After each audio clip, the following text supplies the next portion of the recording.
घर में रहने वाले गृहस्थ भक्त गए, कहा महाराज जी कृपा करके हमें अपने चरणों में स्वीकार कर लीजिए और मंत्र की दीक्षा दे दें। अभी की है, ज़्यादा पुरानी बात नहीं है, 10-15 वर्ष बहुत से बात। गए, उन्होंने स्वीकार किया, पर भगवत दीक्षा के मुख से निकल गया तुम इतनी संख्या में नाम जप करो। प्रभु की इच्छा दिया, वह भी स्वीकार कर लिया कि जी जो आज्ञा। मंत्र ली, उपासना ली, संपूर्ण जो भी पद्धति होती है समझाई, और संख्या जितनी बताई गुरुदेव के मुख से निकली है ना कि बस ये संख्या मुझे पूरी करनी है, क्योंकि गुरु वाक्य उसमें फिर ये नहीं लगाना कि संख्या आदि कुछ नहीं, गुरु जी के वचन निकल गए। 1 वर्ष तक लगातार जितना उन्होंने कहा प्रयास किया, पर 1/4 जप हो पाया क्योंकि बड़ी संख्या थी। दोबारा दर्शन करने आए और प्रणाम करके पूछा, जिस समय दीक्षा दी और दीक्षा लेकर जब वे चले गए तो फिर एकदम जो संत थे उनके हृदय में हुआ कि अरे ये तो घर परिवार में रहते हैं, व्यवहार भी है, काज कार्य भी है, इनके कार्य भी हैं, इतनी संख्या कैसे जप कर पाएंगे। स्वयं सोच रहे थे कि हमसे ऐसा कैसे हुआ। फिर हुआ कि प्रभु की इच्छा है, जिन्होंने कहलवाया है वही निर्वाह कराएंगे। 1 वर्ष बाद वह लौट कर आए, प्रणाम किया और पूछा, अपनी तरफ से उन संत ने पूछा कि प्रसन्न हो ना, सब ठीक चल रहा है, कहीं कोई बाधा तो नहीं है। जब पूरा हो रहा है आपका, तो एक थोड़ा उदास स्वर में कहा, महाराज जी जब दीक्षा ली थी तो उस समय उत्साह था, जब होता था और एक मन भी लगता था, पर अभी व्यवहार में बाहर के लोग, घर के लोग कहते हैं ये तो बाबा जी बन गया, क्या इसी से काम चलेगा, सब ताने मारते हैं, सब हंसी उड़ाते हैं और मन भी नहीं लगता। आपने कहिए मैं जप रहा हूँ, लेकिन ना मन लग रहा है, ना मेरे हृदय में ऐसी अभी वृत्ति हो रही है। अब आप कृपा करो, ये क्या कारण है, मतलब ऐसी रुचि नहीं हो रही जैसी पहले थी, क्या अपराध बन गया, क्या हुआ। कहा कि देखो परिवार में रहते हो सकता है ये सब विघ्न आ जाएं, पर तुम्हें जो संख्या निर्धारित हो गई उसको एक बार पूरी कर लो, नहीं तो गुरु वाक्य कट जाएंगे, अपराध गुरु जी का बन जाएगा ना। बोले जो एक बार निकल गया उसको कर लो, उसमें क्या कहें, सब ठीक हो जाएगा, बस इतना कहा। स्वीकार किया कि जी कर लेते हैं, और जाकर एक उन्हीं आश्रम में बरामदे में लेट गए। दोपहर का समय था। थोड़ी देर में देखा, अभी पूर्ण ऐसा नहीं कि निद्रा से युक्त हो गए, ना सो रहे हैं ना जाग रहे हैं। महापुरुषों का दर्शन इसी प्रकार कई बार महाराज जी ने बताया। तो संप्रदाय के एक सिद्ध महापुरुष प्रकट हुए सामने, देखो नाम का प्रभाव, और कहा, कहो बच्चा, ऐसे ही अपनी अपनी भाषा, क्या परेशानी है। गुरु जी ने जो नाम दिया ना, बस पूरी तरह अच्छे से जपो उसे।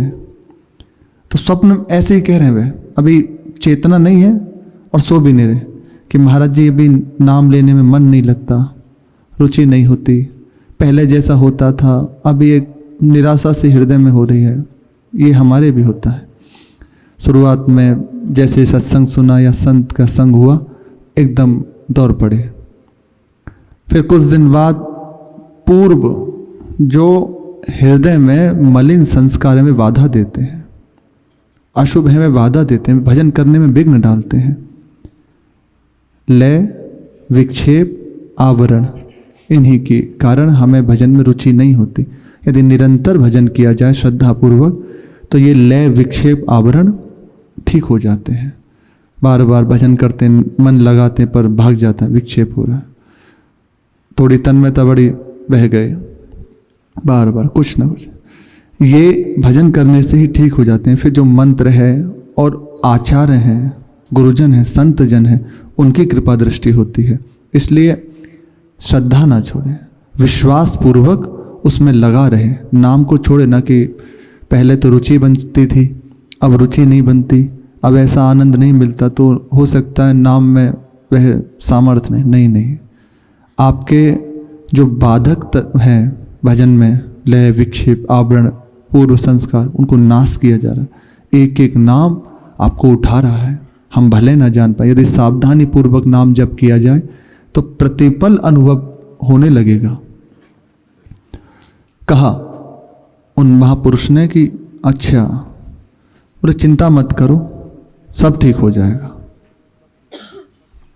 तुम नाम रटन करो, मन लगने लगेगा, खूब तुम्हारा भजन में चित्त लगेगा। इतना कहा और अंतर ध्यान हो गए। उसी समय से प्रारंभ हो गए। तो एक वर्ष में जितनी संख्या पूरी नहीं हो पाई ही थी, वह अगले समय तक जितना गुरुदेव ने दिया उससे कई गुना हो गए। आज भी वह जो जिनकी बात कर रहे हैं विराजमान हैं और कितने कोटि नाम जप कर चुके हैं। निरंतर नाम रटन चलता रहता है। परेशानी आ सकती है, एक बहुत समर्थ नाम है, नाम ही कृपा करके हमारे मार्ग में जो बाधा आती है वह मिटा देता है। एक भरोसा कर ले, आश्रय कर ले दृढ़, अपनी संपूर्ण श्रद्धा वृत्ति को बटोर के नाम में लगा दे। उन्होंने किया, आज्ञा हो गई, अब बटोर के लगा दे, कहीं और भटके नहीं, कुछ और देखा नहीं, बिल्कुल हो गया नाम का चमत्कार हृदय में। अब उनको भगवत साक्षात्कार या दिव्यता दुर्लभ है। सिद्ध महापुरुष के दर्शन होना ये बहुत बड़ी बात है। अपने हैं, उन्होंने स्वीकार कर लिया तो मार्ग तो खुल ही गया आंतरिक उनका। जहाँ महापुरुषों का दर्शन होने लगे, आपका हृदय से मार्ग खुल गया। अब भगवत साक्षात्कार में देरी नहीं। बहुत अद्भुत बात है और ये होता है गुरुदेव के वचनों को पालन करने से। अपनी श्रद्धा को बटोर के लगा दे संपूर्ण। अनेक मार्ग हैं शास्त्रों में, बहुत मार्ग हैं, बहुत वर्णन है, लेकिन ज़्यादा भटकने की आवश्यकता नहीं। सीधी सहज सरल सरस बात है हृदय में, जो सब कर सकते हैं, सहजता से कर सकते हैं। खाते पीते उठते बैठते चलते फिरते हर कोई कर सकता है। प्रभु का नाम स्मरण कोई भी, बस हाँ जैसे संग मिला, हृदय में बात आई तो बस अब पकड़ लें, ढिलाई ना हो। ढिलाई रहेगी तो कहीं ना कहीं संशय वृत्ति जागृत हो जाएगी। संशय ना होने पावे, बस जो मिला है संपूर्ण है, इसमें सब कुछ है, अब हमें और नहीं कहीं जाना। सब साधनों का, सब साध्यों का सरलतम उपाय, सरलतम बात प्रभु का नाम, भगवान के नाम के निरंतर रटन। अरे प्रारंभ में थोड़ी दिक्कत आती है, हमारे कह रहे ना संस्कार जो पूर्व के हैं मलिन, वह बाधा करते हैं, नहीं तो बहुत आनंद में है। और यदि आप सावधानी रख पाएं, रहनी संभाल लें, आपका व्यवहार, आपका रहन सहन, तो बहुत जल्दी और आप देख पाओगे। आप कीजिए 3 घंटे नित्य नाम रटन का नियम ले लीजिए। जो करते हैं बड़े भाग्यशाली हैं, आप लेके देखें तो अगले 3 से 4 घंटा और जितनी आपकी तन्मयता है, नाम बिना चलाए चलेगा। नींद आदि कुछ समय तक तो परेशान करेगी, फिर नहीं। प्रारंभ की बात है ये सब। खान पान कहते हैं बहुत अच्छा लगता है, छूटने लगेगा, क्योंकि स्वाद सत्य जो है ना नाम का मिलने लगेगा। राधा नाम सुधा रसम, वह रस अनुभव में आने लगेगा। एक बार लगने की आवश्यकता है। हृदय में दृढ़ आश्रय ये नाम प्रकट कर देगा। एके साधे सब सधे और सब साधे सब जाए। बहुत चीज़ों को पकड़ने की कोशिश करते हैं कि अमुक अमुक सद्गुण हमारे हृदय में आ जाए। कुछ नहीं करना, आप बस गुरु जी के मुख से निकले हुए ये जो वचन है, अद्भुत उनकी जीवन संपत्ति है, नाम सुकृत धन अपनी जीवन, ये कृपा करके जो दिया है ना, इसमें लग जाए, सारे प्रश्नों का हल हो जाएगा। दूसरों को समझाने वाले बन जाओगे।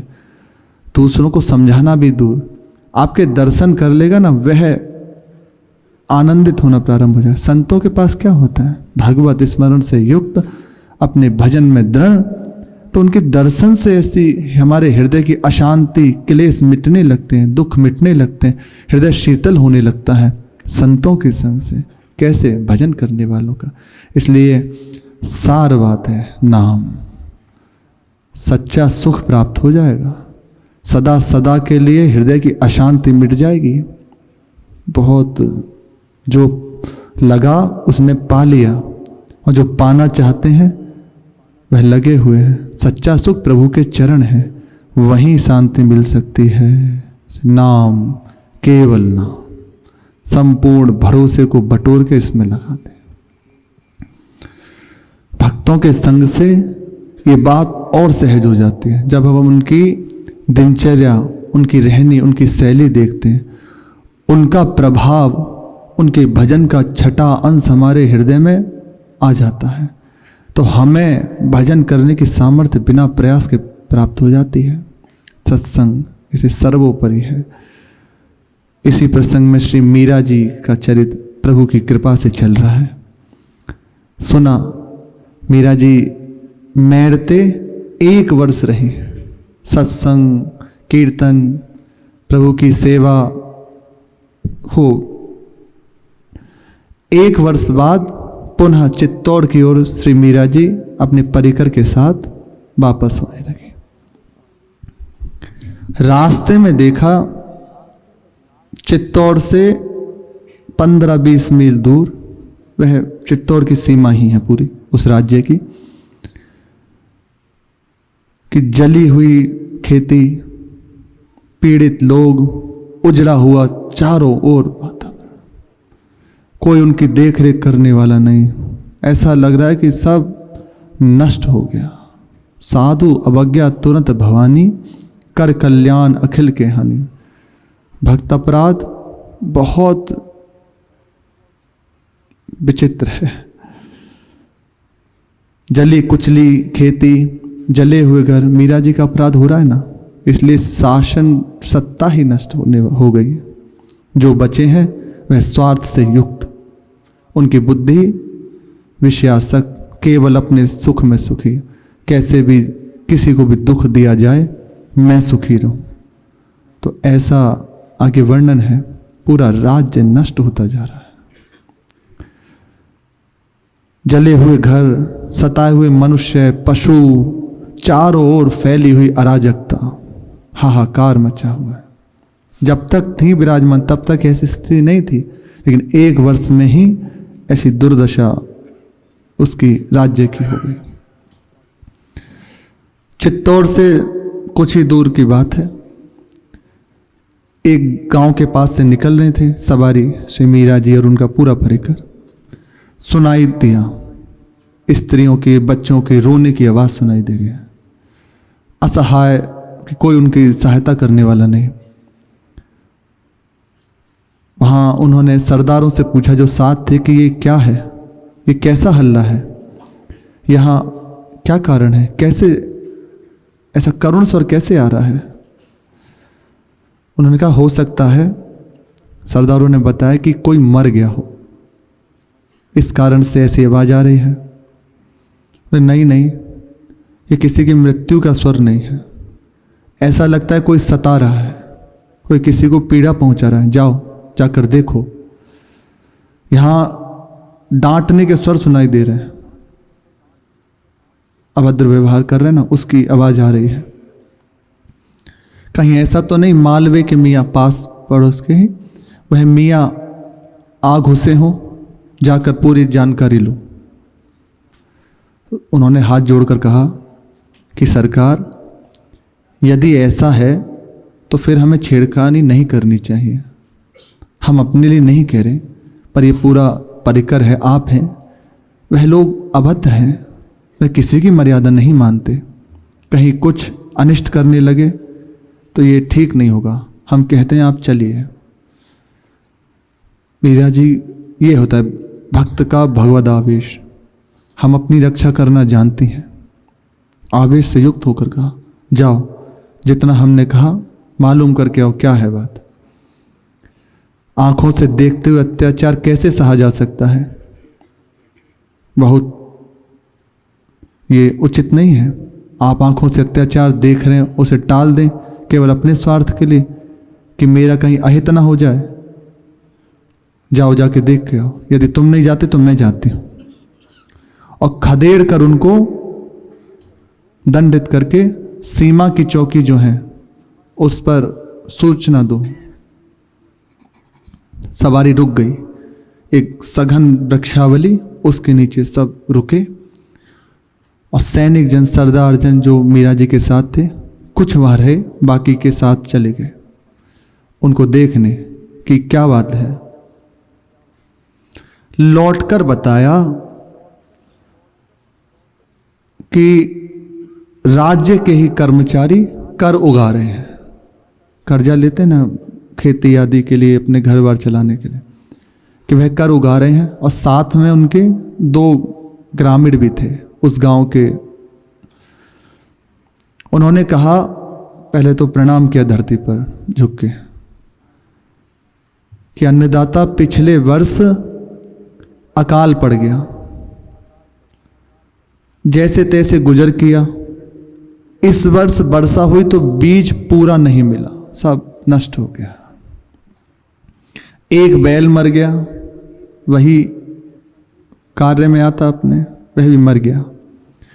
उधार मांगकर खेती बोई दोबारा, तो अश्विनी में डाकू आ गए, आश्विन शुक्ला में डाकू आ गए। खेती को जला दी, वहां आग लगा दी। घरों में जो कुछ मिला उसे उठा ले गए। हमारी बहू बेटियों को भी नहीं छोड़ा। ग्रामीण का कहते कहते गला भरा, रोने लगा। फिर रुक कर कहा कि अब ये कर उगाने वाले आए हैं, राजा के सैनिक। वे कहते हैं कि कुछ भी करो, हमें धन दो, हमारा जो कर लिया उसे दो। तो हाथ जोड़ के रोते हुए दैन्यतापूर्वक कह रहा कि अन्नदाता, घर में एक समय खाने का अन्न भी नहीं है, एक समय खा सके इतना भी हमारे घर में नहीं है व्यवस्था। हमने कहा कि आप रुक जाइए कुछ समय, भगवान की कृपा हुई तो इस वर्ष जो खेती होगी उससे संपूर्ण आपका कर्ज चुका देंगे। अगर फसल ठीक हो गई, एक साथ पूरा कर्ज चुका देंगे। लेकिन ये मानते ही नहीं, अभद्रता कर रहे हैं। कहते हैं कि पैसा नहीं है तो अपनी स्त्री को दे दो, अपने बच्चों को दे दो, और बहुत अभद्र व्यवहार कर रहे हैं। लातों से मारते हैं, पीटते हैं। वहाँ बंधा हुआ किसी ने जब कहा, जब ऐसा वो बोले कि तुम घर की स्त्रियों को दे दो, बर्तन निकाल के ले जा रहे हैं, पशुओं को ले जा रहे हैं, उनसे पूछा कि क्या तुम्हारी स्त्री होती तुम ऐसा ही कहते? तो सैनिक गुस्से में आकर बोला कि कह के दिखा, और हाथ बंधे हुए थे उस ग्रामीण के, लात मारी जूते से उसके सर पे, उसके ऊपर। कह के दिखा, बताते हैं क्या करते हैं। फिर कहा डाकू, फिर कहा कि डाकू आते हैं जो मालवा के और आस पड़ोस के, वह आके लूट ले जाते हैं, बच्चों को चीर के छप्पर पे फेंक जाते हैं, सारा घर का जो भी सामान उसको चुरा ले जाते हैं, घर में आग लगा देते हैं, पशुओं को मार देते हैं। और रोते रोते कब क्या करें, भगवान ही हमसे रूठ गए, हमारा भाग्य अस्त हो गया। ये कर्मों का परिणाम है।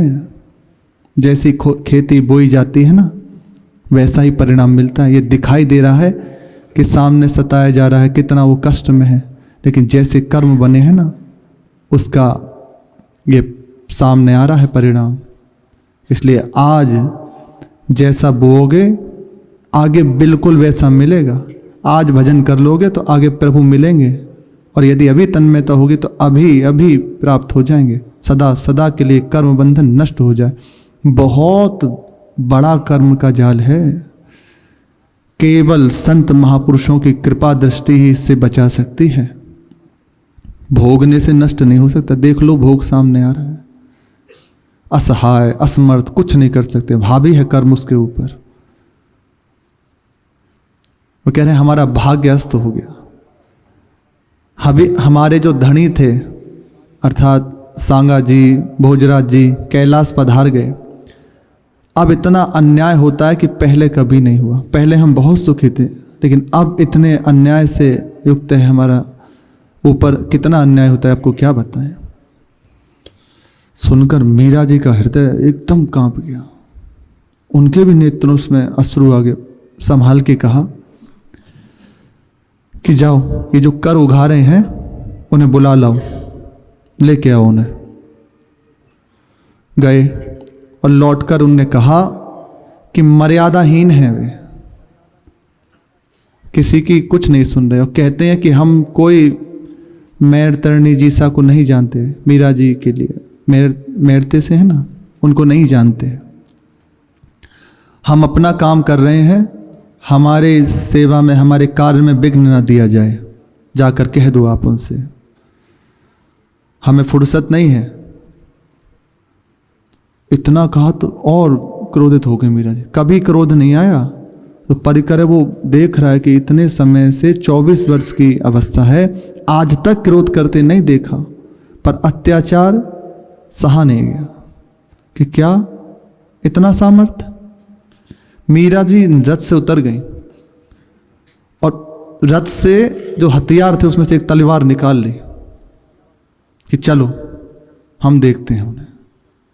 ये भगवद आवेश, प्रभु के आस से भजन करने वाला ऐसे नहीं होते। निकलो, शरीर प्रकट में तो है ना, लेकिन प्रभु अत्याचार सहन नहीं है। हो गई आवेश से युक्त। चलो, कहाँ है अन्याय, अभी मैं उन्हें दंडित करती हूँ। उन्होंने कहा, आप हाथ जोड़ा उनके सैनिकों ने, सरदारों ने, आप क्रोध ना करें, हम ही काफ़ी हैं इसके लिए, हम जाते हैं। और जाकर बलपूर्वक उनको सबको बंदी कर लिया, सैनिकों को। मीरा जी के जो सरदार थे साथ में ले आए और सामने किया कि देखो ये हैं। तो उनसे पूछा, कौन है तुम्हारा सरदार? तो उसमें से एक व्यक्ति सामने आके बोला, सरकार। चाकर सामने उपस्थित है। पूछा, क्या है ये सब? क्या ऐसे ही कर उगाया जाता है? राणा जी के नाक तले इतना अत्याचार, तो दूर की जो सीमा है वहां क्या होता होगा, वे देख नहीं रहे? बताओ ये सब क्या है, क्या कर रहे हो? तो जो कर उगा रहे थे उसने कहा कि हमें तो आज्ञा दी हुई, हम तो कुछ नहीं, हम तो नौकर हैं, जैसे कहा जाता है वैसा हम करते हैं। वो चुप हुआ। तभी एक ग्रामीण बोल पड़ा कि मालवे के सैनिक तीसरे चौथे महीने आ जाते हैं, हर तीसरे चौथे महीने स्त्रियों को उठा ले जाते हैं, बच्चों को चीर देते हैं और छप्पर पे डाल देते हैं, आग लगा देते हैं। भगवत विमुख होकर कभी सुख मिल सकता है? कर्म का बंधन छूट सकता है? ये संकेत बार बार इस बात का है, ये जो वार्ता है कि देखो, ये तो भगवत कृपा है कि सामने इस कोटि की महाभागवत विराजमान है, जिससे उनके सारे पाप पुण्य नष्ट होकर प्रभु की प्राप्ति के लिए दौड़ पड़ेंगे। ये प्रभु की कृपा है। संत का दर्शन ऐसे ही नहीं है। संत दरस जिन पातक तरे, सारे अशुभ नष्ट हो जाते हैं जब परम महाभागवत किसी भगवत प्रिय महापुरुष का दर्शन हो जाए। ये सामने है, पर कर्म का बंधन जो पूर्व में किया हुए आ तो रहा है ना, वही उसके ऊपर हावी है और दंडित कर रहा है उसे। चौथे महीने तीसरे महीने आ जाते हैं और मनमानी आचरण करते हैं, पशुओं को मार देते हैं, और यदि उनका विरोध किया जाए तो उसको भी मार देते हैं। मीरा जी से ये बातें सुनी नहीं जा रही हैं।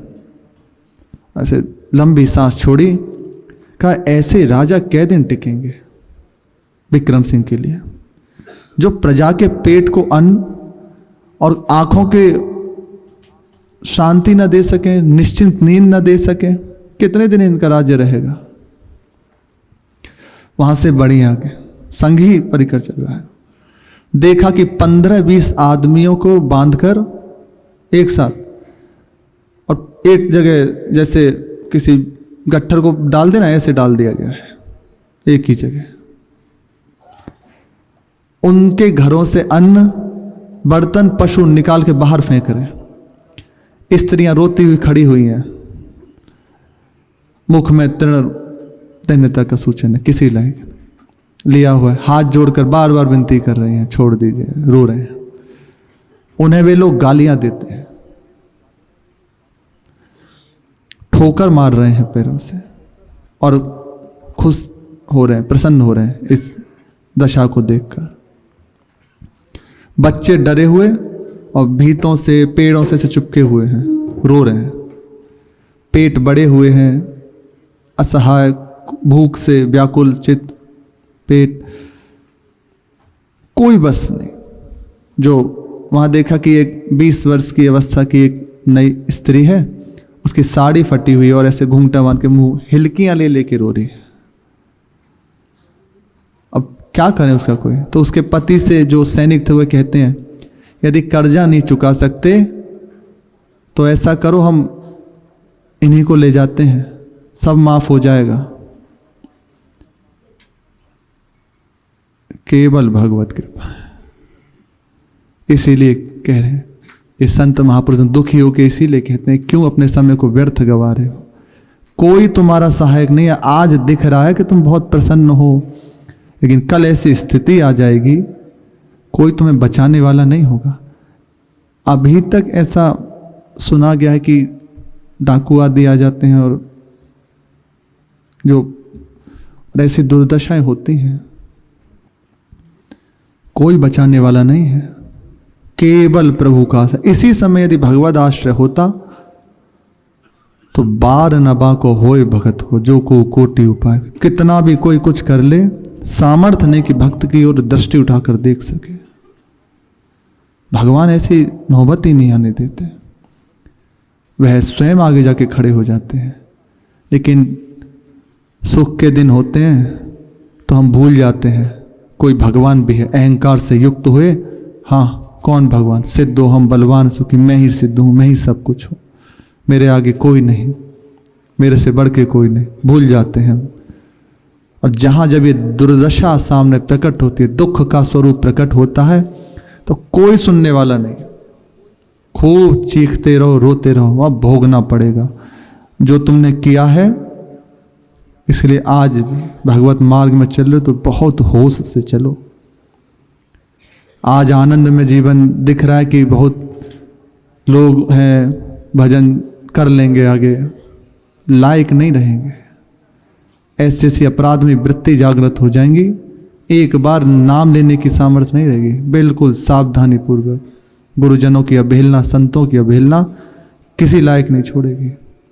अभी देख लो अपराध करके आगे जाके क्या दुष्परिणाम तुम्हारे सामने प्रकट होगा। ओ रो रहे हैं, कुछ नहीं कर सकते, असहाय। वह कहता है इसको ले जाते हैं सैनिक, पूरा जो भी मूल ब्याज सब क्षमा, सब माफ हो जाएगा। उसके पति ने फिर कहा कि ऐसा क्यों कहते हो, हम तुम्हारा कर्ज है दे देंगे। इतना कहते जूतों से मार पड़ना शुरू हो गए। क्यों ना ले जाएं, क्यों ना करें। अब अभद्रता वह अपने जो उनको सामने आ रहा है, मुख से गालियां। मीरा जी को देखा नहीं गया कि मेट पाट, उनसे कहा बुला के लाओ इन्हें सबको, उनसे सहा नहीं गया, जाओ बुला के लाओ। सरदार गए और बताया कि ये महारानी जो बुला रही हैं, चलो। सब भयभीत, हाथ जोड़ के सामने खड़े और पूछा उनसे कौन है, आपस में कौन है, कि मेदपाट महिषी महाराज कुमार भोजराज जी की धर्मपत्नी अपने पीहर से वापस आ रही हैं। फिर उनसे पूछा कौन है तुम्हारा नायक, क्योंकि वहां भी यही अवस्था, यहाँ भी यही अवस्था, कौन है तुम्हारा नायक। हाथ जोड़ के वह सामने, प्रभु मैं चाकर सामने उपस्थित है। क्या है ये?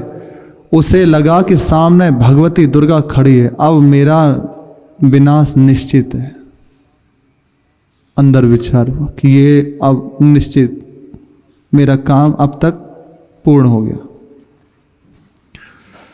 हाथ जोड़े कांपता हुआ खड़ा है। मीरा जी कहती हैं ऐसे कर उगाया जाता है? कहां से आई ये रीति, किसने सिखाया? तुम राज्य के रखवाले हो या राक्षस हो? किसने आपको आज्ञा दी ऐसे? हम तो ताबेदार हैं, नौकर हैं, हमें तो जैसी आज्ञा मिली वैसे कर रहे हैं। तो हुक्म देने वाले ने क्या ये फरमाया है कि पैसा नहीं हो तो उनकी स्त्रियों को उठा लाना, उनको गालियां देना, उनके बर्तन ले आना, पशुओं को ले आना, ये सबको राजकोष में जमा करोगे, तिजोरी में बंद करोगे इसको? मुख से झड़ती गालियां की यह गंदगी, दूसरों की बहू बेटी को ताकने वाली ये कुत्तों जैसी कुदृष्टि, क्या हुजूर की इच्छा से मिली है? क्या उन्हीं ने आज्ञा की है कि ऐसा करना? और फिर आवेश से युक्त, अरे अन्यायियों, जब मालवे और गुजरात के डाकू इन्हें लूटने के लिए आते हैं तब क्यों नहीं रक्षा करते आकर इनकी? अभी तुम बहुत बलवान बनते हो, मरे हुए पशु पर पड़ते गिद्धों की भांति तुम्हारी दृष्टि।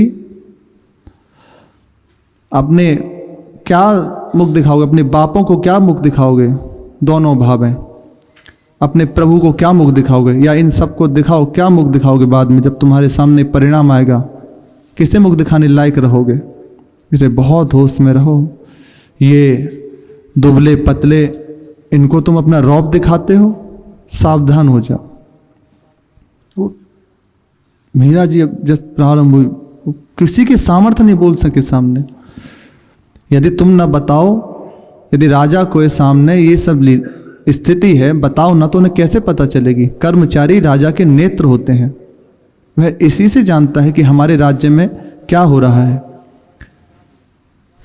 जो साथ में दासियां थीं और सामंत थे, सब मीरा जी का रूप देखकर एक बार को तो वह भी आश्चर्यचकित हो गए कि कभी भी ऐसा देखा नहीं किसी को रुद्र दृष्टि से मीरा जी ने देखा हो, किसी को दृष्टि उठाकर देखा हो, लेकिन नया रूप, सब सहमे हुए खड़े हैं।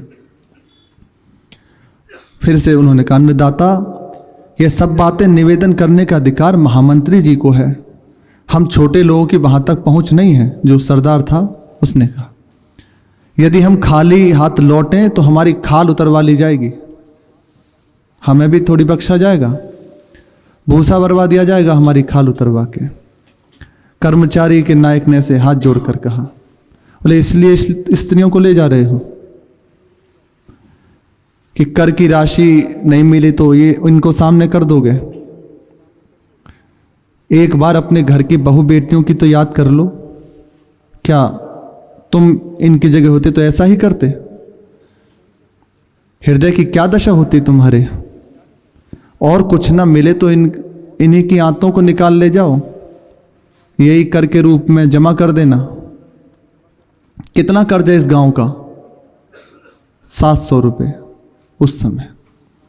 चंपा, मिथुला, गोमती, गंगा, अपने गहने उतारो और दे दो इन सबको। बोले हो गया कर्ज? मीरा जी ने अपनी दासियों से कहा, दे दो सबको। फिर कहा कि पूरा हो गया तुम्हारा कर्ज, और अपने सैनिकों से कहा कि पूरे गांव को जो आदमी है उनको 2-2 रुपये और बच्चों को 4 आना सबको बांट दो।